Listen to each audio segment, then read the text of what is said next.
Aujourd'hui, nous allons aborder un sujet d'histoire sociale. Nous allons nous intéresser au travail des enfants dans les usines de textile. Dans les années nanana, les conditions de vie et de travail des ouvriers étaient bien difficiles.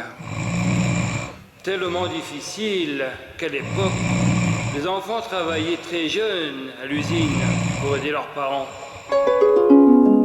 Les maisons des familles ouvrières, qui étaient très petites et fort modestes, accueillaient les parents des parents, parfois les frères et sœurs des parents, et même quelques cousins, cousines, ainsi que tous les enfants. Ces gens se serraient les coudes parce qu'ils ne pouvaient pas faire autrement. Très tôt le matin, si tôt qu'on pouvait encore appeler cela la nuit, les travailleurs du textile partaient pour les usines de la ville. À l'intérieur, les conditions de travail étaient extrêmement pénibles.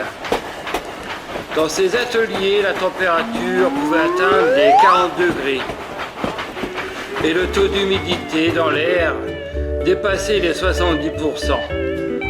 L'Amazonie dans une usine de fourmis. Les enfants étaient fort utiles. Grâce à leur petite taille, ils pouvaient passer sous les machines afin de rattacher les fils cassés. C'était un travail très dangereux et les accidents étaient fréquents. Conformément à l'article 36B7 alinéa 24, tout accident entraînant l'arrêt de la production fera l'objet d'une retenue sur salaire. Et ma tartine? Les fils et filles d'ouvriers pouvaient travailler jusqu'à 10 heures par jour, ce qui ne leur laissait que très peu de temps pour dormir, et encore moins de temps pour s'amuser. Impossible dans ces conditions d'aller à l'école. Ces enfants ne disaient pas plus tard « Je vais faire comme papa ». Ils n'avaient pas besoin de le dire. Leur carrière était déjà toute tracée. Les enfants rentraient chez eux, morts de fatigue. Ils allaient se coucher pour aussitôt se réveiller. Allez, puis récite-moi ton poème, tiens, ça te fera les pieds.